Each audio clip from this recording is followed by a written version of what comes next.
qism.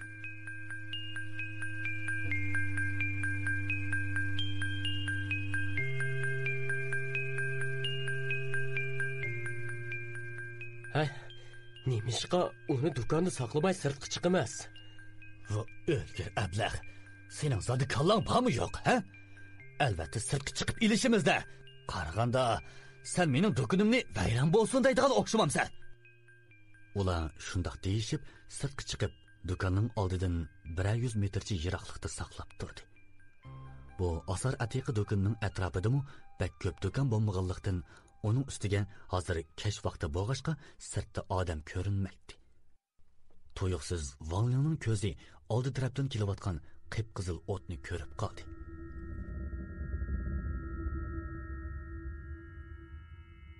He, o nima? Do'kondor bo'lsa, hech nimani ko'rmagandek chiroyi bir xil ifodasiz edi. Yaqi o'tning sur'ati nihoyat tez bo'lib, ularning qishig'a yiqilib qolgan edi. Bu vaqtda ular uni aniq ko'rdi. U bir tirik jasad edi. Do'kondorning chiroyidami oz-to'la o'zgarish bo'ldi-da, Vanlingga qarab varqirdi.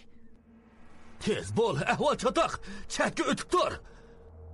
U shundoq deginicha qilichini mahkam tutib, jasadning oldiga chiqib turdi. Jasad bo'lsa, yiqilib kelib to'xtadi-da, chatga chiqib olgan Vanlingga qarab masxiralik kulishga boshladi.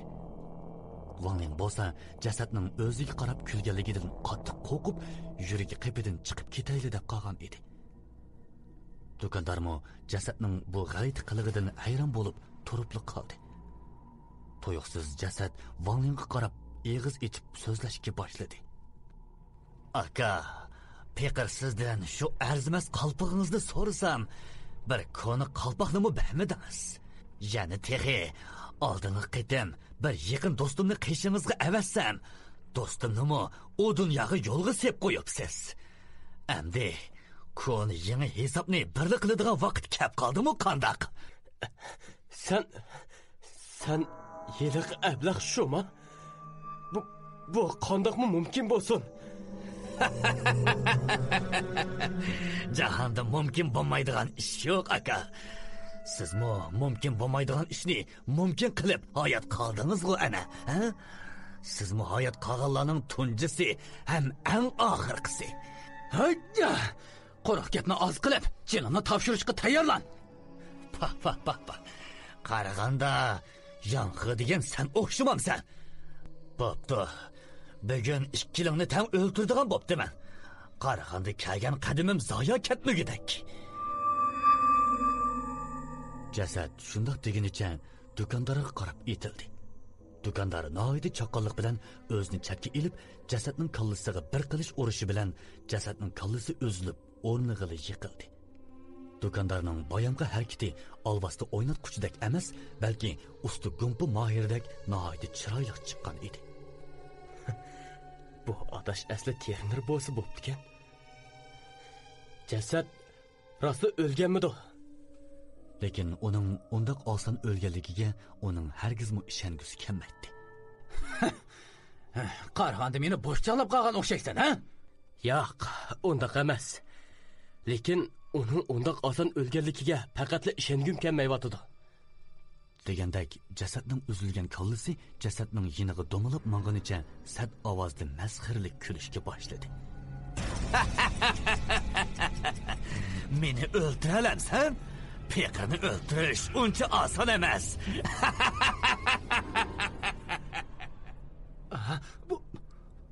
Bu badan ayirish mahorati ekan-ku.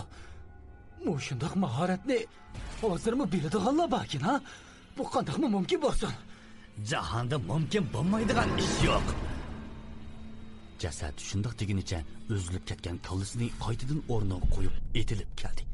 Do'kondormi noyat chaqqonlik bilan o'zini ep qichib Vanlingga buyruq qildi. "Hey Vanling, tez bo'l. Bu ablaqni men to'sib turay.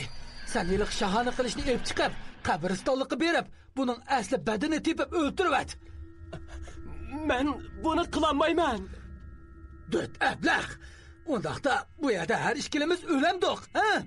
Tez berib uning badanini top. Sening zodi Lavyanning intiqomini og'ing bormi yo'q? U kalla." Wang Ling Laoyangning o'limini o'ylash bilan uningga jon kirgandek bo'ldi-da, do'konga kirib, aynak ramkining ichidan qilichni ilib, eshikning yonida to'xtatib qo'yilgan mototsiklni o't oldirgunicha qabristonlikka qarab yo'lga chiqdi. U qabristonlikka borganda, qabristonlikda so'z yomg'ir yig'ib u hamma yerni shuncha izlabmi So'rin Talatning badanini topolmadi. To'yuqsiz uning ko'zi bir necha usti ochiq qabrga tushdi. Acaba uning badani qabri ichidami? U shularni xiyol qilib qabri beshiga bordi. Lekin kirishdan qo'rqib, xeyli uzungacha ikkilinib turdi. Bu vaqtda Wang Lingning qabristonlikka ketganini ko'rgan jasad g'oljirlashgandan bor kuchi bilan do'kondorga hujum qilib, uni xeyli bak holsirtib qo'ygan edi. Wang Ling bunday vaqtda ishkilinishning foydasiz ekanligini o'ylab, qabr ichiga tushdi. Bu qabrdagi jasad sandig'i qo'riq bo'lib, bu ular o'ltirgan mordining jasad sandig'i edi. Wang Ling uningdan chiqib, yondagi qabrga tushdi. Degandek, bu qabrdagi jasad sandig'ining ichida So'rin Talatning badani bor edi. Uning yuragi texit so'qiyotgan bo'lib, bir qarashga uxlayotgandek tuyg'u beradi. Wang Lingning qilichni tutgan qo'llari to'xtamasdan titraydi. Chunki u odam o'ldirishdan qo'rqadi. U Laoyangni texitchi hursiz yotgan yong'ini ko'z oldiga keltirdi-da, qilichni egiz ko'targanicha So'rin Talatning yuragiga sanchdi. Bu vaqtda jasad do'kondorni hadab bo'g'iyotdi. Wang Lingning urgan qilichi bilan tang jasad o'chinishli chirqirab, go'ppida o't og'inicha kuyib kul bo'ldi. Do'kondor Wang Lingning uning badanini topganligini bilib, rozimanlik bilan kulib qo'ydi. Aradan uzun o'tmay Wang Lingmi yetib keldi. Uning qo'lida So'rin Talatning qiyni bilan bo'yalgan shohona qilich turardi. Do'kondor Wang Lingga qarab, xursand bo'lgandan kulib qo'ydi. Ular birlikda do'konga kirishdi. Sizga ko'p rahmat. Do'stimning intiqomini yetdingiz. Meni ham o'limdan qutqizib qoldingiz. Hech qis yo'q. Men uni sen uchun emas, yong'i uchun qildim. Endi qachon qaytib ketishni o'ylashyapsan? Yong'i o'shiq kelganda ma'aymikan deyman.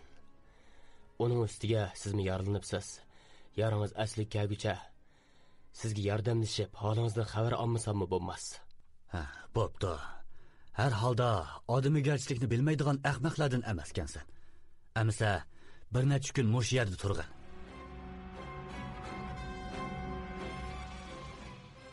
Shunda qilib Wang Lingmo do'kondorning qishida qoldi. Laoyangning ham intiqomi ilindi. Garchi So'rin Talatning o'lib ketganiga necha kun bo'lgan bo'lsa-mu, uning izderigini qiladigan hech kim chiqmagan edi.